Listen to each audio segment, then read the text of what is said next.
the data on the platform, then the AI preliminary analysis, and the reporting part, how all these steps are happening, and now we can basically see it live.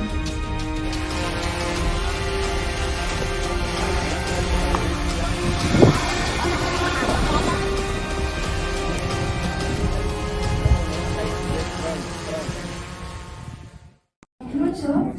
So at the beginning of the semester, I actually enrolled in a machine learning course on Google, but I've never got into it. I only learned what supervised and unsupervised learning was. And I've learned more than what I learned on Google since I attended this workshop.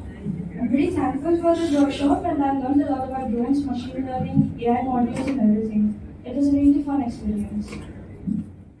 In the first day, I thought we will not fly drones, really, but yeah, but